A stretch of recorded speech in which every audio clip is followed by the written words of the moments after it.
Hey everyone, welcome back to episode 6 of the Precious Metal Gents podcast. I'm Zan here with my co-host Brian, and we decided to split up our episodes this week. We realized last week was a little bit excessive in the runtime, and so we thought it might be a little bit better to split the episodes. So today we're going to go through our recurring segments, Mail Day, Card of the Week, and then get into a few listener questions. And at the very end of that, we will do something that was inspired by Austin Carlson's return to podcast lore, I guess, and he did a top 10 from the first half of 2024. And so we thought that'd be a fun thing to do since we're halfway through the year. Brian, how you doing? Well, good to be back. I agree. I like this how we split this one up, and we give a little extra episode for the 4th of July holiday week. So That'll be good.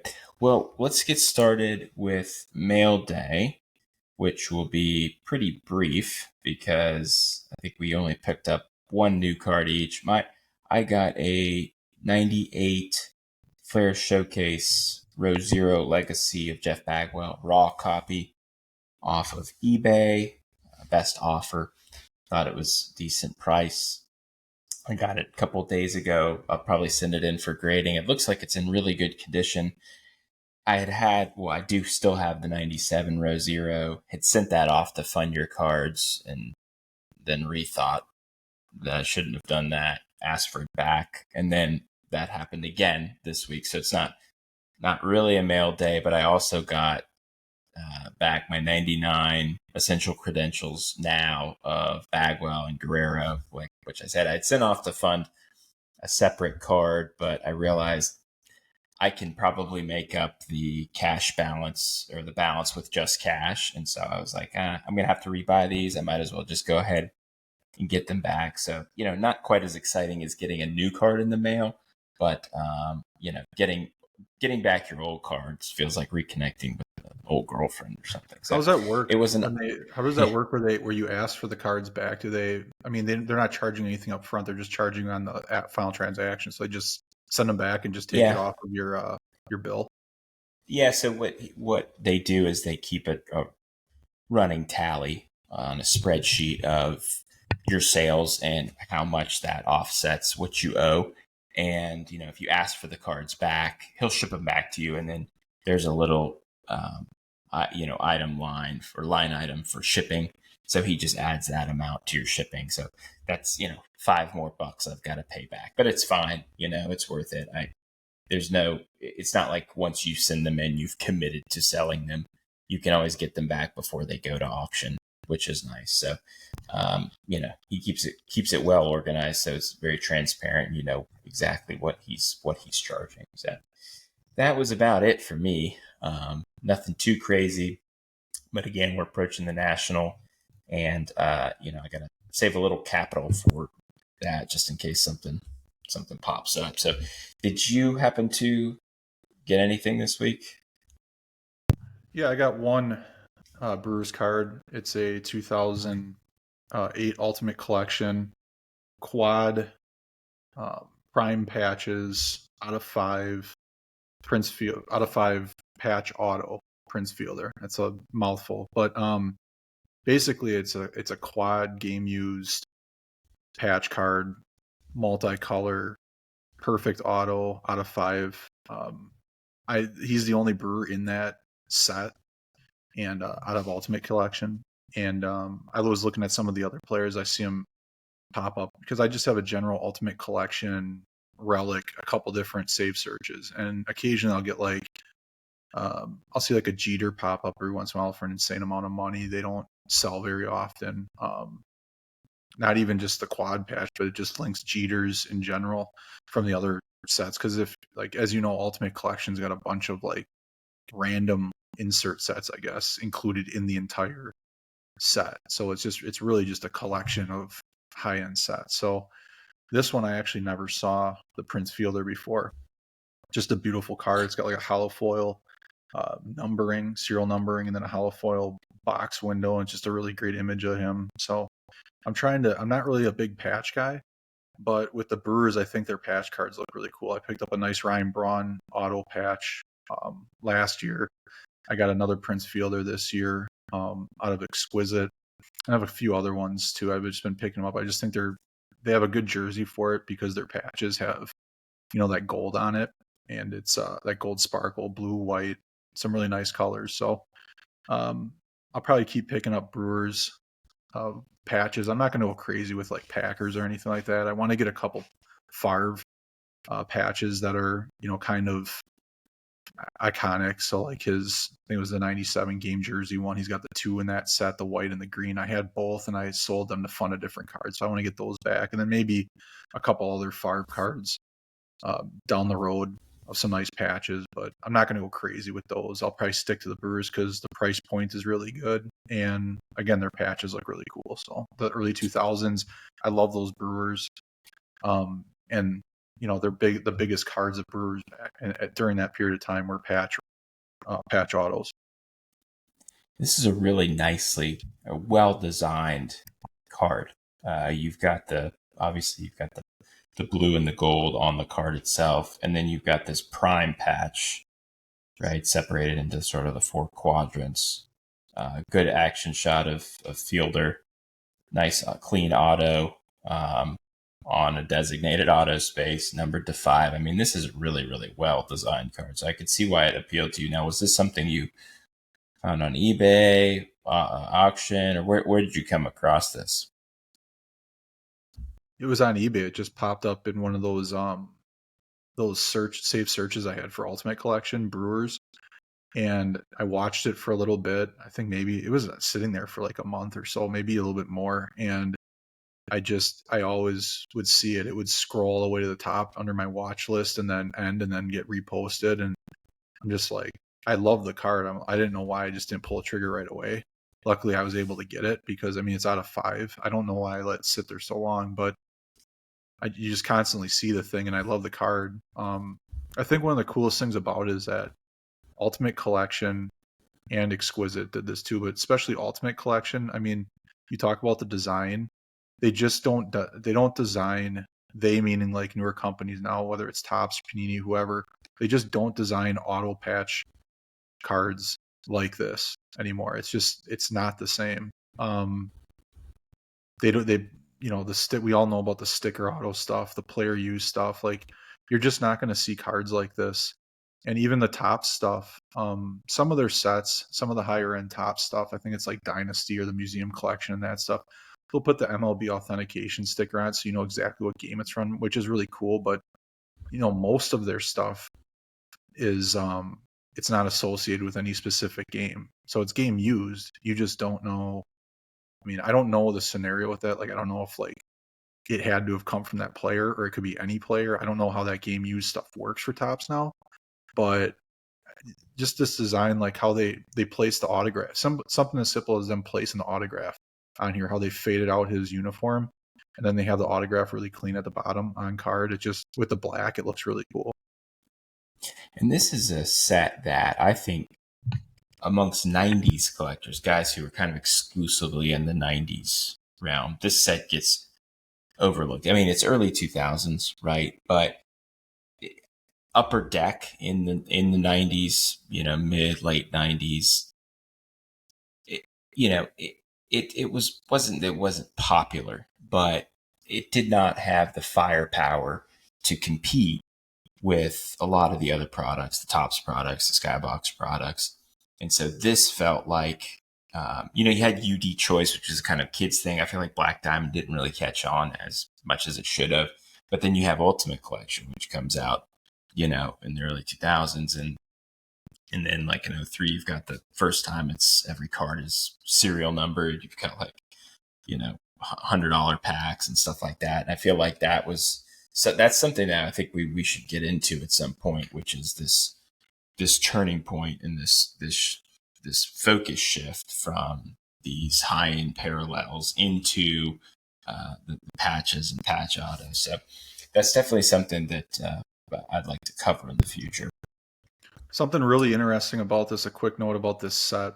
So I just pulled up the the 2008, the Ultimate Collection. The same card as this, the Ultimate Collection quad memorabilia relic out of 5 auto of Jeter.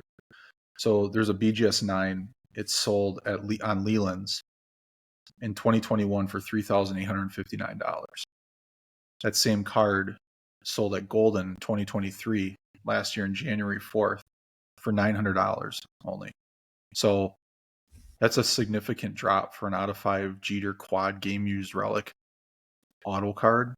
I mean, Yeah. I'm not even like a Jeter collector, but if I saw something like that for $900, I just feel like that's a pretty good price. Like this card in Jeter, it actually, I'm looking at it now, the patches are different. Actually, it might not be the same card. So it was one of the 5, or yeah, one of the 5. But it's crazy to me that card sold for only $900. Great set. Yeah, it still has some real value out there. Real value out there if you can find your guy in the set. So with that, like I said, we'll dive into that more in a future date. But let's hop into card of the week. This one is interesting. Our selection ended on Golden Elite on June 29th, which was this past Saturday. It was a 1997 Metal Universe Precious Metal Gems Green Marvin Harrison PSA 8. Its final sale price was $17,690. The serial is real 008. There's only one other graded copy by PSA, and that's a PSA 7. I think there might be an SGC graded one, but the only other PSA graded copy is a 7. It's serial 001, and that actually sold in September of 2023 for $9,300. So just a little over half of what the PSA 8 just sold for. We've seen some other sales of similar players lately. I pulled guys kind of in that same realm. Shannon Sharp, PSA 7 for $6,570 back in April. Terrell Owens, back in September 2023, $9,600. Jerome Bettis, PSA 8.5, back in September of 2023, $9,900. So right in that same range as the last Harrison that sold. You had a Terrell Davis selling May 2024, PSA 7 for $4,500, but that was through Heritage, and I think that's going to be that's an aberration more than it is instructive, and I think that's probably true for this Harrison maybe being an aberration. What did you make of that sale, and how should we kind of frame that really high price? I think the grade had to play into that, obviously. Did you say that is the highest graded copy, right? The PSA 8? Yeah, there's only 2, 8 and a 7. Okay. So I think the price did play into that. I don't know if a multiplier of that much, nearly 2x, is really worth it for a PSA 8 or PSA 7 spread. That seems like a big jump to me. It's definitely high, especially when you look at compared to like Terrell Owens. So I know it's a PSA 5, but when you're talking about greens, it's just not. I don't think the grade matters as much. Obviously, if you have the opportunity to get a higher grade, obviously you take it, and it's more important and priced higher. But just looking at comparison to Terrell Owens to Marvin Harrison, now I know there's gonna be Colts fans and people are gonna, shame me for saying that. I just don't see. I think his market is a little bit higher than Terrell Owens, obviously, but I just don't see it kind of shocks me to see that price being that much more than a Terrell Owens. Even again, I know the grade PSA 5 compared to an 8, that being the highest grade. I wouldn't expect the $17,000 sale compared to $9,600. But as you know, with these rare cards, you can't really compare players. It's not like you can sit there and compare, oh, this player was better, so his card should be that. It's really the collector, how much they're willing to pay for it. They don't sell much.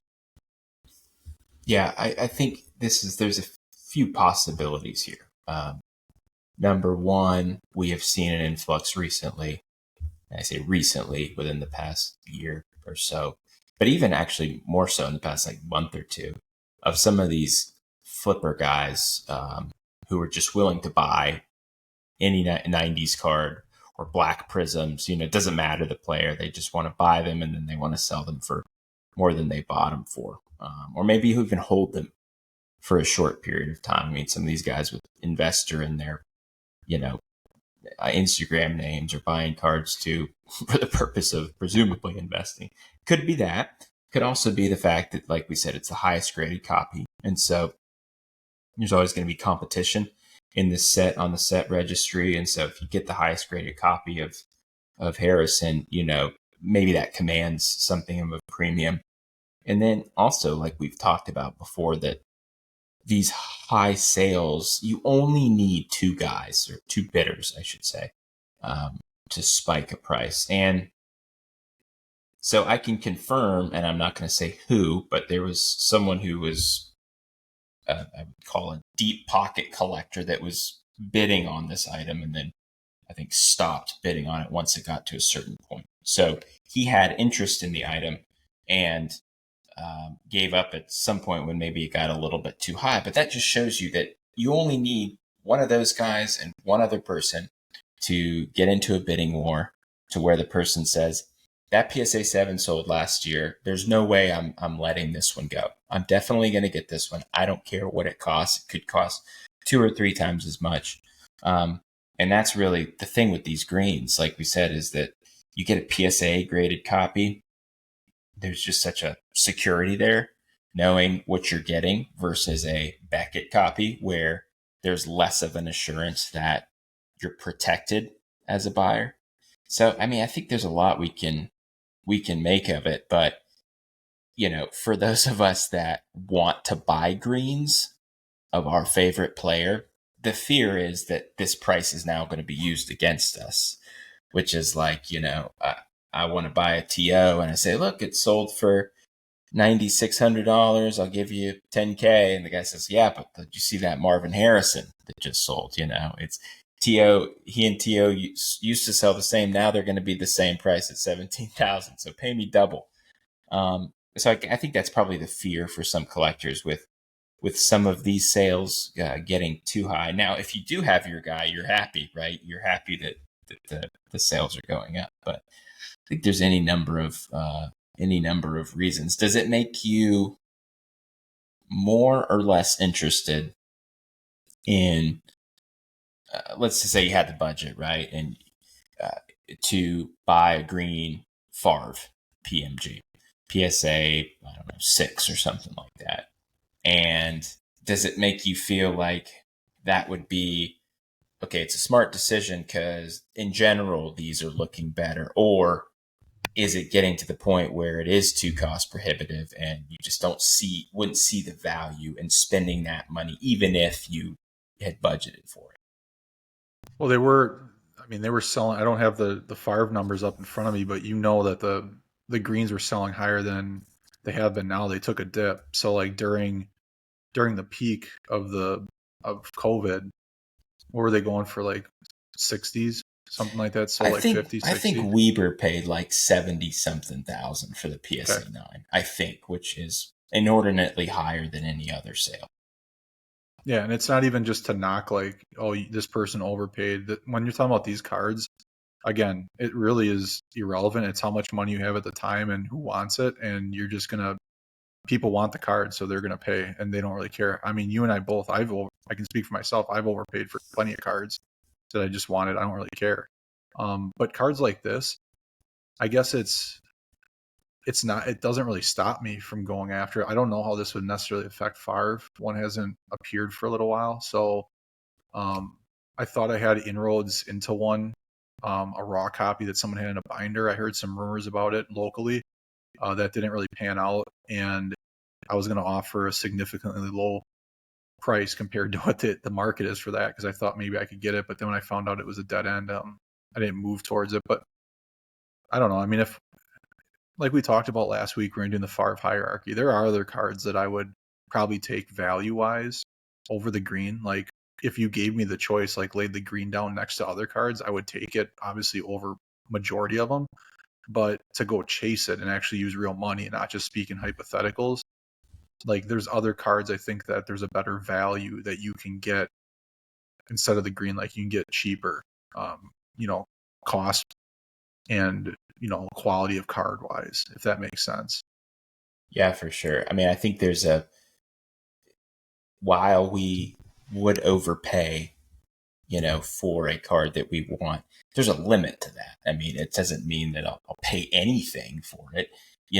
At some point you have to make an assessment of whether the amount that you're paying is returning even close to the value, of the card. And so if and when, we see another Favre on the open market, I think the volatility of the past sales and even some of these other green sales recently, like looking at the Harrison, and even though the Davis was on Heritage at 4,500, like that's a huge variance there. And so maybe it's a little less predictable than we think, but it'll be interesting to watch the greens market play out in the next few months, especially with some of these new characters that are involved in obtaining them. So let's move on to listener questions.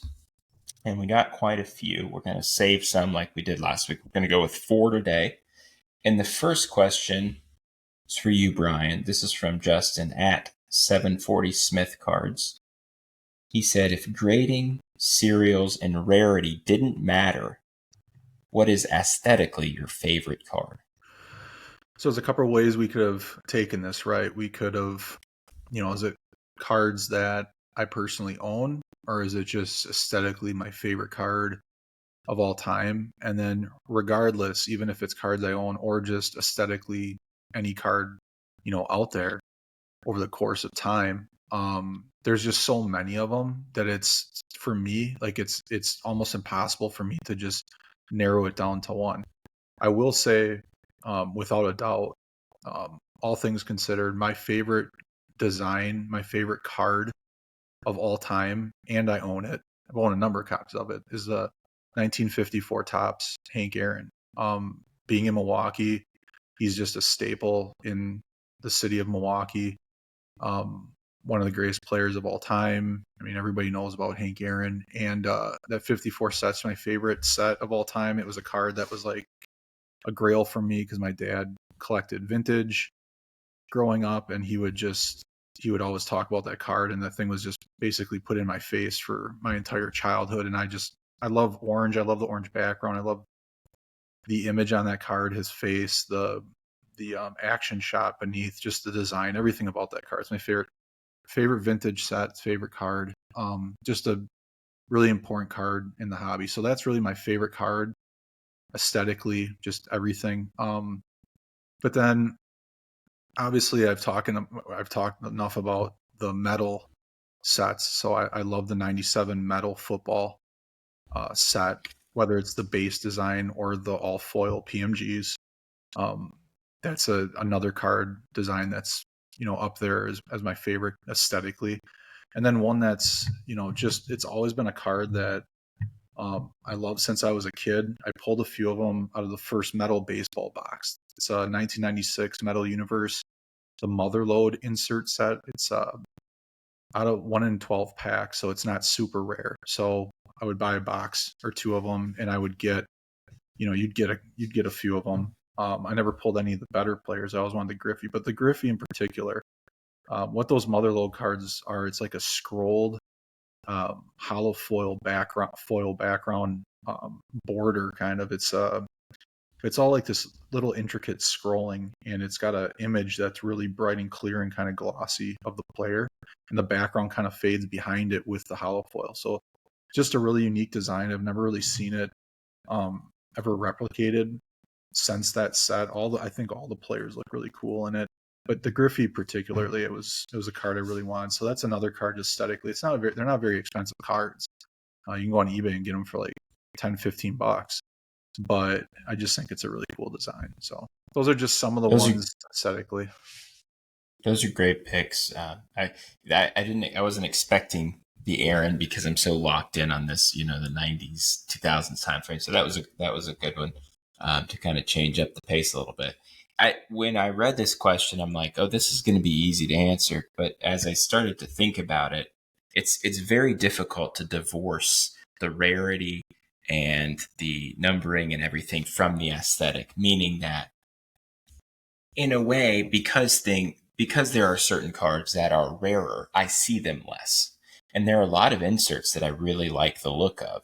But because I see them all the time, it makes me a little bit less attracted to them. So to kind of neutralize that in a way, I think back to when I was younger and what was my favorite design aesthetically.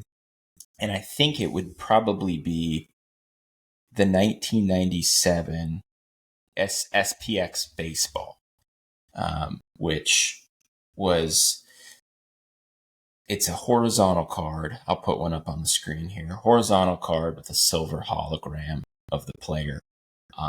And I put together that base set. It was a 50 card base set.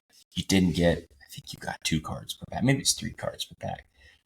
And that was a really, really rewarding experience because as a kid, those die cuts were so cool. It was a relatively new phenomenon in 97. And now thinking back to it, it's cool because I can touch that set in a way that coincides with my current collecting, which is like looking for a grand finale of, Bagwell or Guerrero. Those are numbered they're not numbered, but there's a print run of 50 for those. And so that's kind of a way I can marry the two, the current collecting and the past collecting. Now, I did go through my current PC just to kind of see what would be my favorite card aesthetically. It's very difficult. But I think maybe the 98 SPX, to speak of SPX, Favre Grand Finale, which is a vertical card, also die cut, completely different shape. And they had these in basketball. They were numbered. They didn't have them in baseball. I really wish they had. But, it has that hologram in the bottom. It's all gold. It's got him, fist up on the left and shot of him on the sidelines. It's just a really, really nice layout of a card. And so funny enough, ended up being two SPX sets. I thought it was funny that you brought those up. The hologram thing was like a short run back in the 90s, like the mid to late 90s. They went through this design, Upper Deck started, but this design of trying to put holograms on like all of their releases. You remember that? There was I think it was the 96. Remember the 96 Upper Deck? I think it was 96 Upper Deck Pro Bowl inserts where it was like they got them in their Pro Bowl jersey and it's all hologram. That was like the first time I saw that. And then they started throughout like 98, they were putting the holograms on stuff. It was like one of those things where just the 90s people were obsessed with the holographic images. I don't know what it was, but those are really cool cards. It was, I guess, a relatively new technology. You got that really, really thick, I think it's almost like, 75 point card stock on the 97 SPX, really thick. So that was a great question. Made us think a little bit. Brian, what's the next one we got in? So this is a question for you from Drake's PC. Why is so much emphasis placed on if an insert or parallel was used in basketball? So I think what he's talking about is, the price difference for certain sets transcends just the basketball hobby collection, and it goes into baseball and football, dependent if they had that same insert or parallel in it.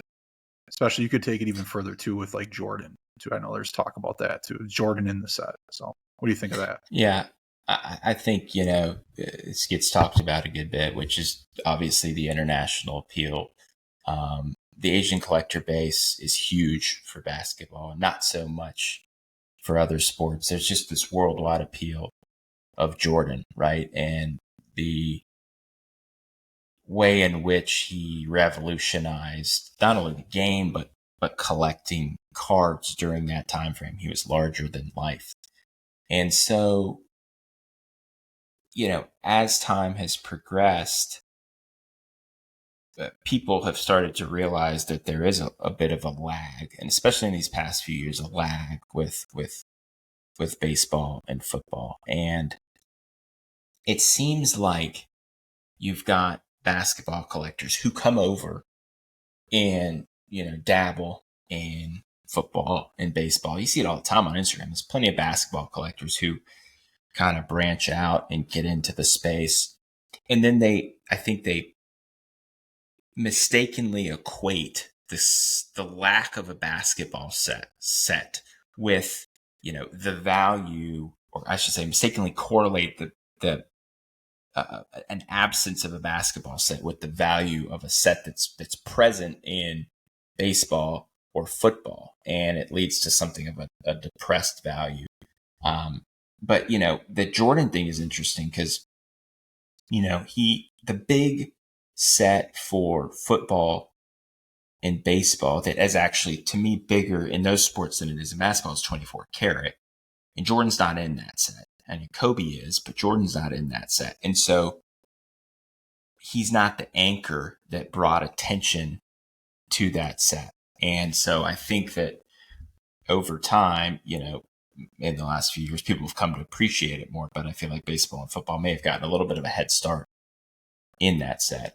But, I've always, Drake's question is good, and he's asking the why. And I don't know that I have a great answer of the why, other than just based on the observations of the basketball collector base and what they want and how they can sort of dictate the market in other sports, and how that, companies in particular, presently and in the past, take notice of what basketball collectors want, because it's still, the most appeal worldwide of any of the major three sports. So I think there's a number of reasons you can point to. What do you think, Brian? I don't really have any evidence to back any of this stuff up, but I'm just going to speak from what I feel and what I remember when I was a kid in the 90s. I feel like basketball in the 90s was a really strong cultural thing. I mean, whether you really watched it or not, everybody had like the Larry Johnson Converse or the KJ Converse. You had the starter jackets, the Hornets, the Magic. It was like the colors, the hats, the clothes. It was kind of really driven by the NBA. And I think that cultural aspect kind of filtered into cards, and it kind of started with cards where basketball had a lot of inserts in the 90s. They had a lot of inserts that are not in football or baseball, and the companies were really, it seemed to me that they were trying a lot of new things in the basketball product. There's not a real strong tie to vintage basketball. Obviously, there's some great vintage basketball sets, and there's some vintage cards in basketball, but they skipped so many years. They were bouncing around. Like, basketball cards are not always there like in baseball. Baseball is grounded in vintage. Baseball collecting started way, way back when, pre-war.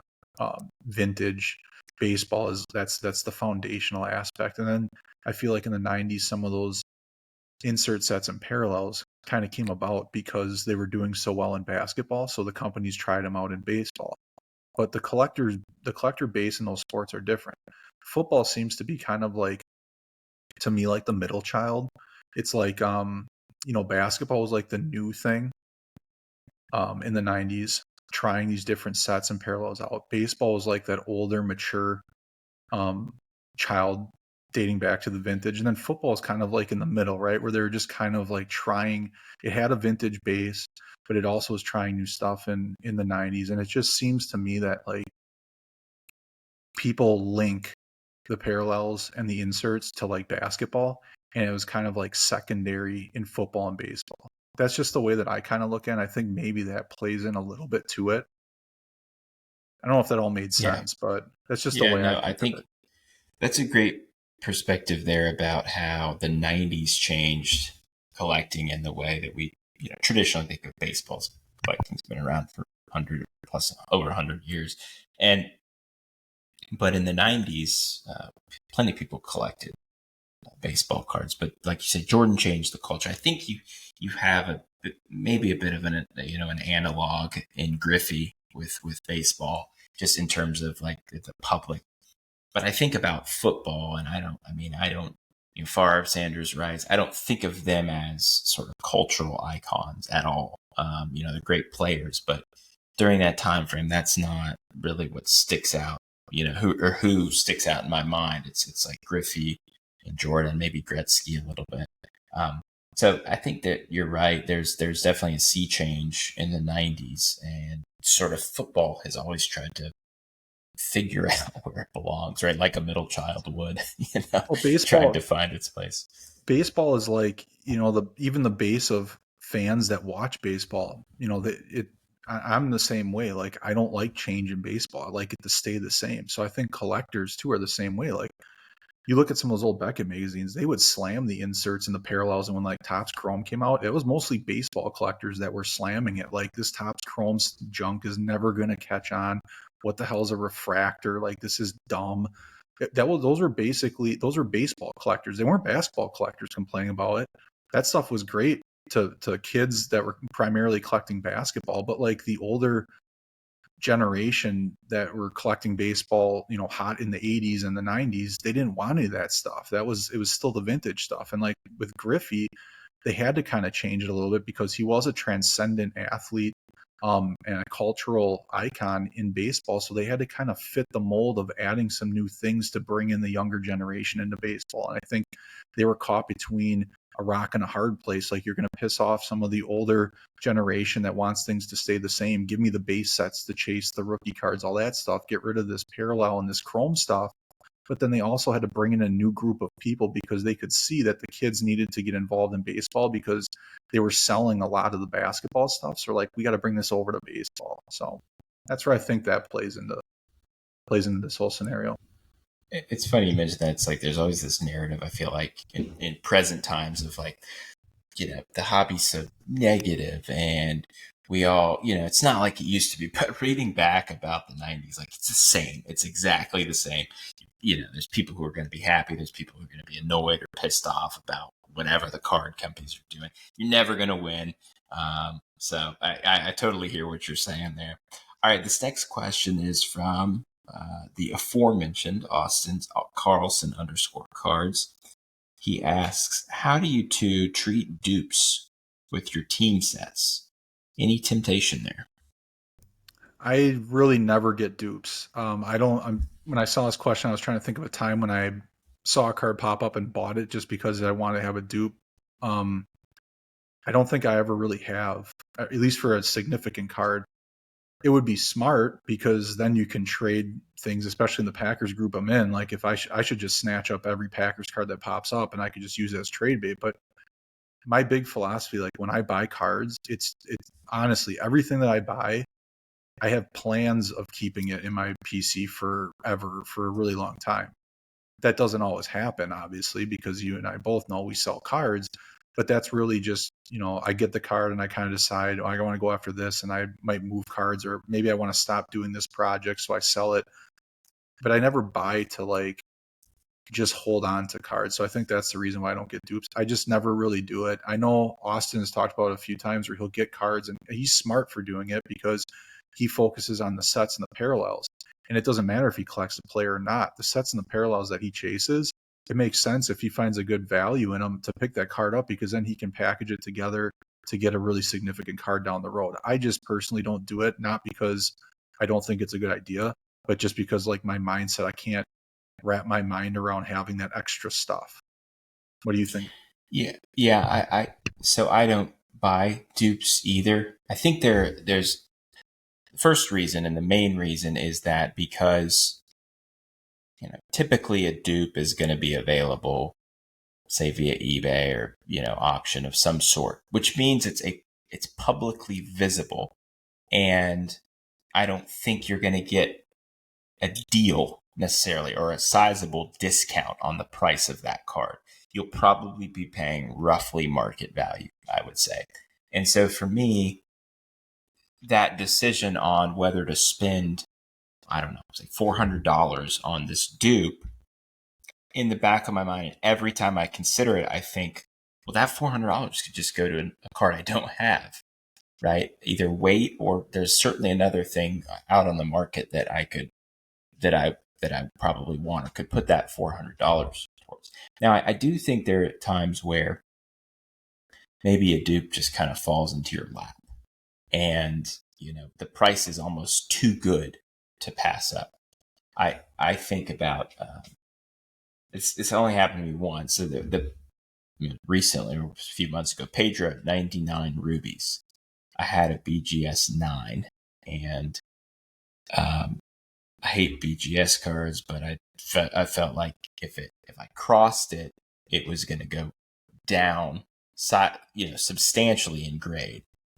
And even though I don't care about grade necessarily, I also didn't want to go down to a PSA 6 and lose that value if I had to, move it or whatever. So a PSA 6 surfaced in January, and I looked at it, I thought it looked good. I just clicked bin on it, and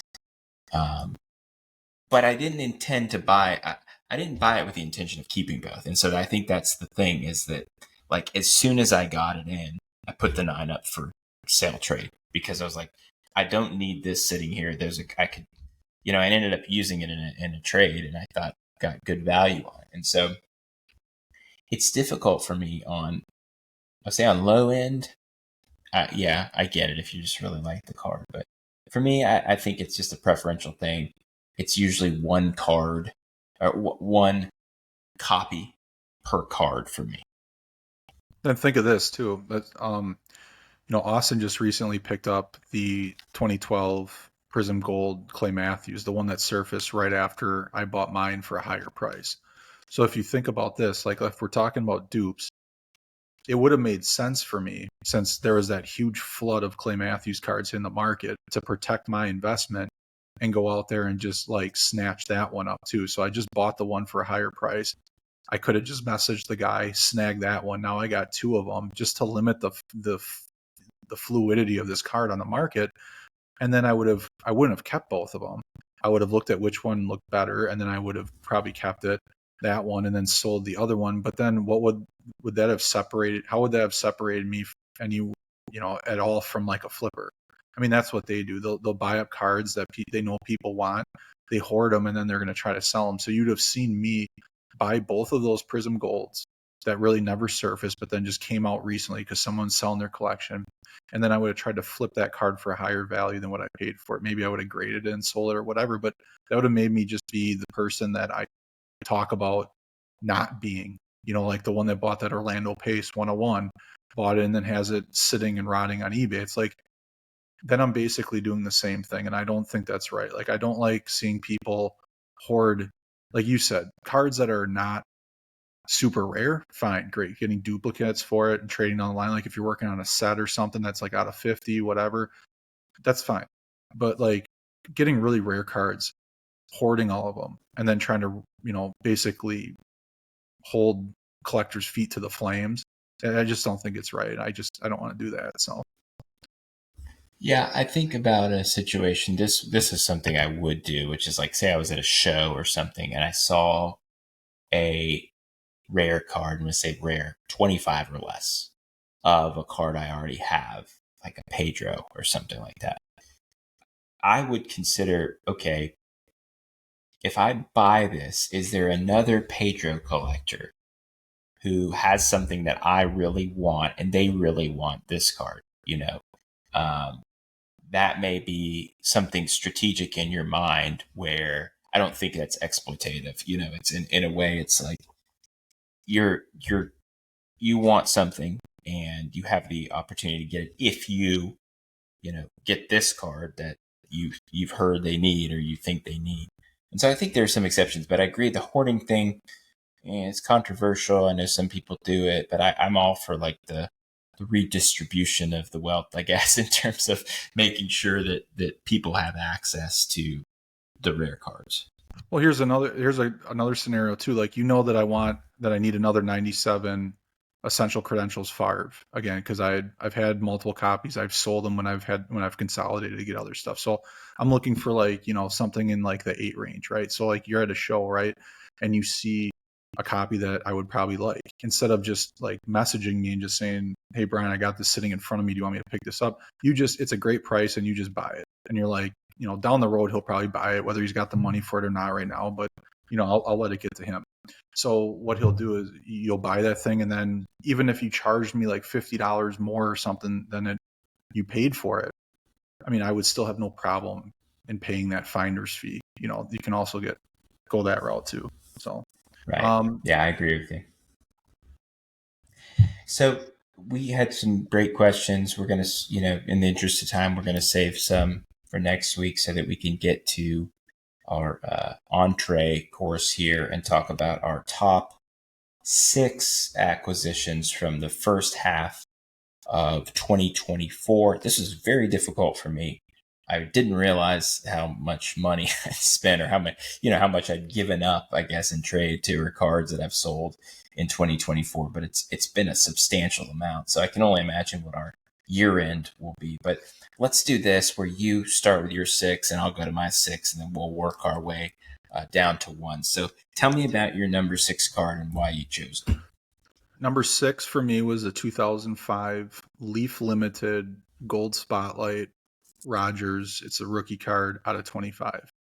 So if you follow me on Instagram or you've seen some of the stuff I've posted, I've been buying a lot of the Leaf Limited cards. I think they're really cool. They have a really interesting mirror finish, I guess you'd call it, but they look different than a typical mirror. They have like I don't know if you call it like a vertical refraction, but you turn side to side, and that's where the light refracts on it. It's not really like a typical mirror. So it's just really interesting. The golds look awesome because it's just a ton of gold, and then it's got the player just kind of pops on it. And this is super rare.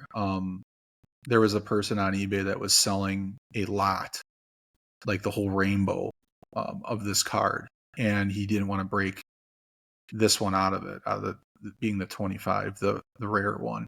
And then another one later, like maybe a month or two later, popped up raw at auction. I just got it for a really ridiculously low price. I think those are undervalued. So that was a significant rookie card for me. I think it's his best looking and his best rookie card, just because it's out of 25.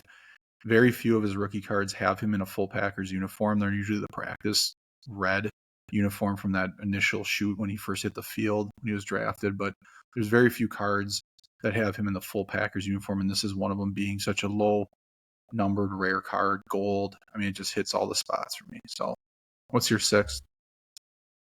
So I came into the year with a top 7 of cards that I wanted to find in 2024, and I have 2 here. The third one is the card that's at Fund Your Cards that I'm almost done paying off, but I've gotten 3 of them almost. So one of those was the 99 Skybox Molten Metal Fusion Titanium parallel of the insert, which is numbered to 50. Vlad Guerrero here. I also actually got the Bagwell, but the Guerrero was the one I wanted the most. I just, I've always admired these in basketball. And then for some time when I got back to the hobby, I was exclusively football collector. And this was probably the set that, I most wanted to see in football that wasn't in football. And so when I got into baseball, I was like, okay, priority to get Guerrero and Bagwell because Pedro's not in the set for some reason.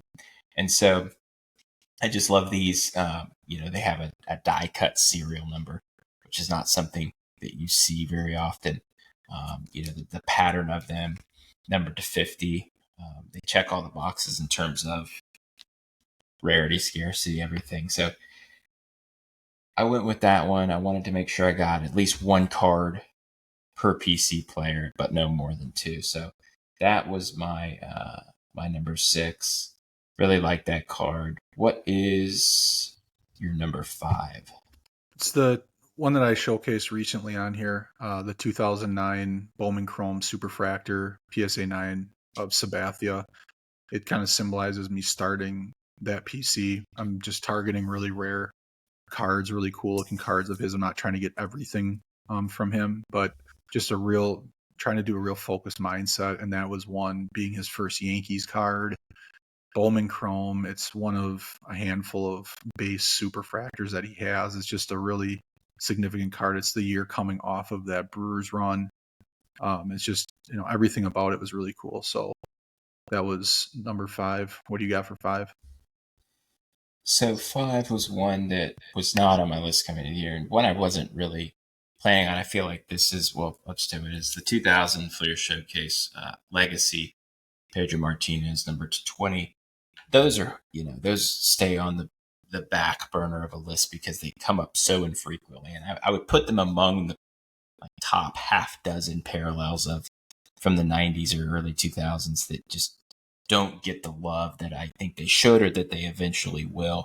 But the player is holofoil. The background around it is like a matte white, and then the name is also holographic as well. And this one came from the Roth collection, the guy who passed away and left a bunch of cards behind. But that was something I did not expect to find, and also picked up the Favre. But I felt like this one was had to include it. So let's move on to your number 4. What do you got?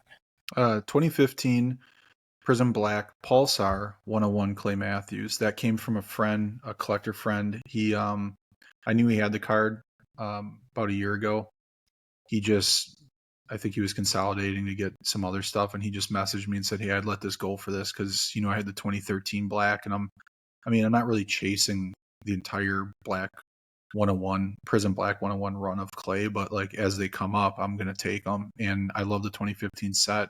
It's unique because it's the only they did Pulsar instead of the Black Finite. It's just really kind of a cool change of pace. I think it's a really neat card. I didn't know how I would really like it until I got it in person. It's really neat. So it's another one of his blacks. Now I got the 2013, the 2015, and that's one of my favorite Prism sets.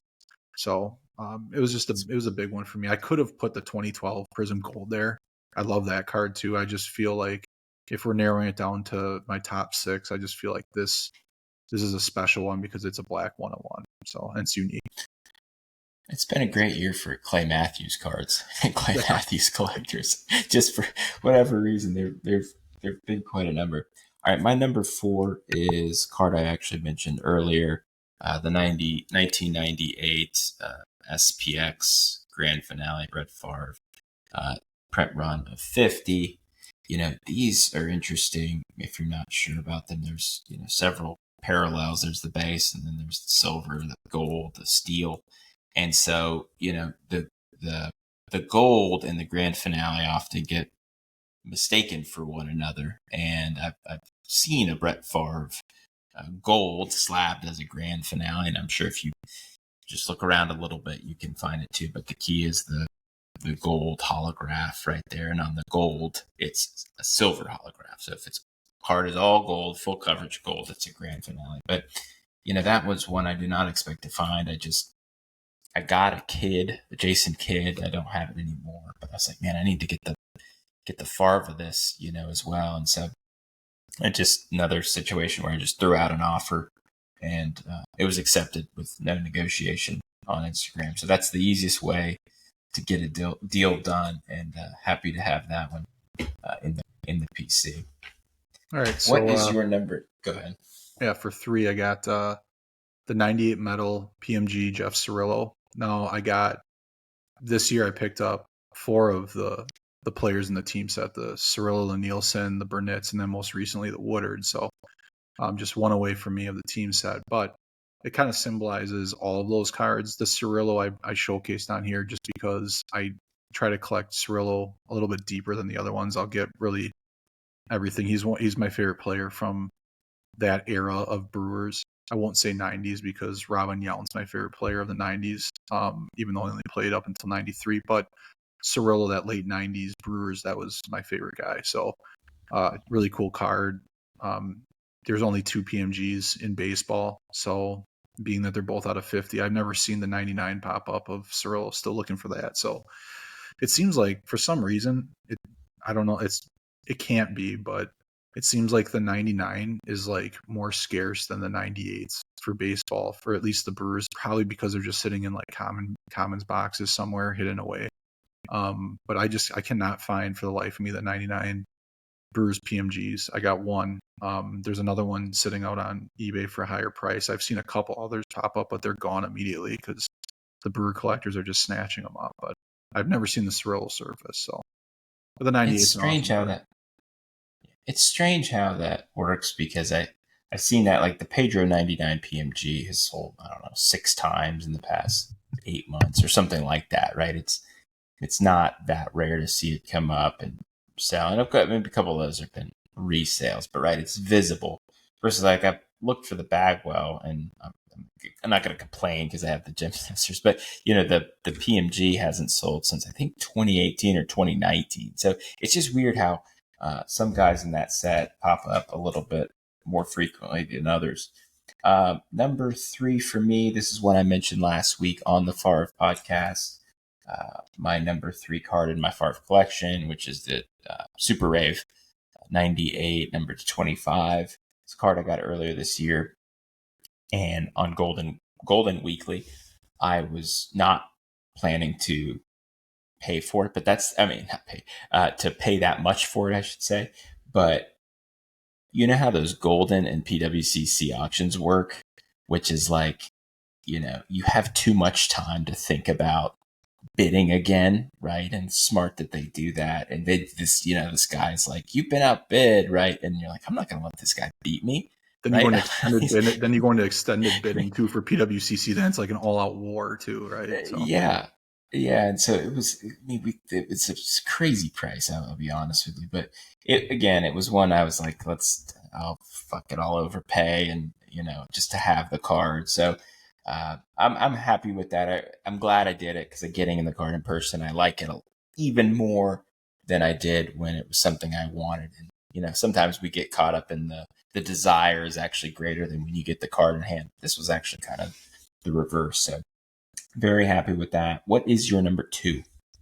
The 2015 Prism Gold PSA 10 Aaron Rodgers. So that is, I'm trying to loosely get his gold run. I don't know if a 2012 is ever going to pop up, but I got this one for a good price. Being a PSA 10, one of my favorite golds.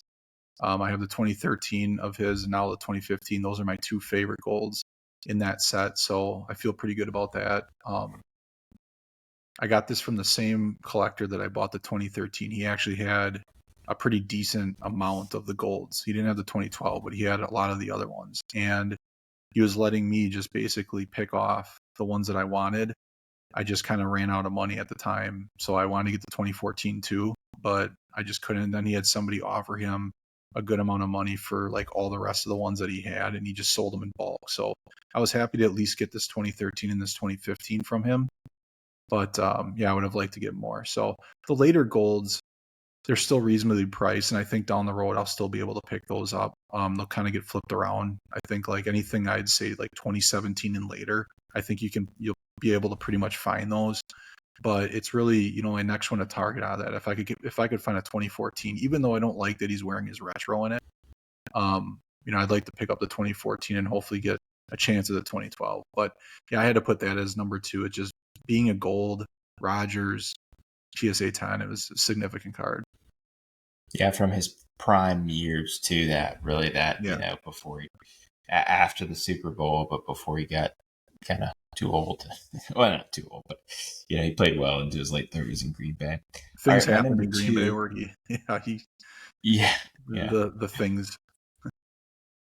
My number 2 was Pedro Martinez 24 karat.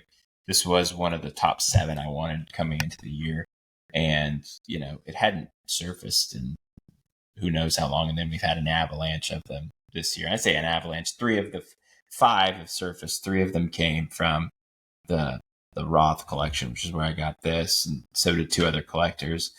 There was one that I know was on Facebook that Andy got, and then there was one that actually ended on auction tonight via eBay, and I won't spoil it for him, but another good collector got it. So I'm happy to see those in homes, and good homes, I should say. And this kind of completed my my, I guess, player PC collection of 24 carats. I don't need any more 24 carats except for Bledsoe and Coates to complete my Patriots team sets, but I rest easy knowing that I've got all the players that I wanted from the set.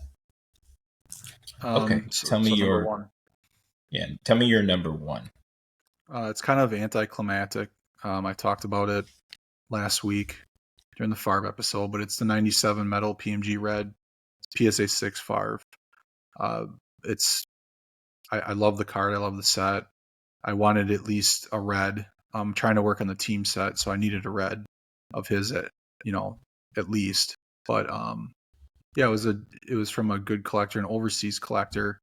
I paid a little more for it than I would have expected to get it for, but it's kind of irrelevant because at this point, as we've talked about with the reds and the greens, obviously there's a number of them that pop up, but there's far less than the serial number of 135 of the reds out there, and a lot of the ones that pop up are fakes or non-serial numbered anyway. So I can't remember exactly how many are graded. I think it's like of the reds, I think it's like 21 total graded Favre reds. A lot of those are in BGS slabs, so they're probably not. They might not even be real. So I don't think there's just not many red Favres out there. It's a big card for my collection. I was going to get one eventually. This thing just appeared, and I had to work out a deal off of eBay for it. So. My number one, Bagwell Gem Masters. No surprise there. I talked about that on our first episode, and so I don't want to rehash that too much, but that's just one of those that you never expect to get. Don't bother putting on a list. So I can't say that, I need to find another Gem Masters sometime. I don't want to be greedy, right? Somebody else can have one, So that was my biggest pickup of the year. But going back through that and doing that exercise makes me realize that we're pretty fortunate to have found a lot of stuff that we liked and that we're proud to own. So was it tough for you to narrow it to 6? Yeah, like you just said, I've picked up a lot of big cards that they just kind of appeared. I think a lot of things so far this year have just kind of popped up for sale, stuff I'm looking for, and I snagged a lot of them, so that made it really tough for me to narrow down to 6. I will say that right now I'm working on the biggest card in one of my PCs. I'm working on getting that thing. So by the next time we do this exercise, by the end of the year, and we talk about our overall pickups for the year, hopefully I'll have that one incorporated into it. And it's a really big card for one of my PCs. So, and it's the player's biggest card. I'm sure we'll see that one on the year-end list. So, well, we're a little bit over the hour mark here. Take us out. Give us a short preview of what you're planning next week. I know you've been in the stacks of the library with your nose buried in books doing some research. So what do you have planned? I've been scrolling the deep dark corners of the web to try to find information about not necessarily the history of rookie cards in general, but how XRC's rookie cards kind of came into play. It generally started in this era, the 90s. The 80s, but into the 90s. And then there's a lot of things that lead into, in all sports really, how the hobby views rookie cards and how parallels even tie into that. So it's going to be a big discussion about the rookie card, the significance of the rookie card, how it is viewed now in the hobby, and how it used to be viewed, and tying some old things in from Beckett. And some people have done some really significant research, and I'm going to bring all that into kind of a little bit of a history lesson and a retrospective of the rookie card in the XRC next week. So I'm pretty excited about that. I've been working on it for a little bit. So, well, I think that will be really, really insightful. Certainly will educate me, as I don't know a whole lot about the stuff that you are going to be talking about. So looking forward to that. We've already got some guests lined up, got some ideas for new sets and everything like that we want to talk about. So thank you again, guys, for tuning in. I hope everyone, if you're stateside, I hope you have a great July 4th weekend, get a little bit of time to relax with family. And if you're not, just have a great weekend in general, and we will catch you next week.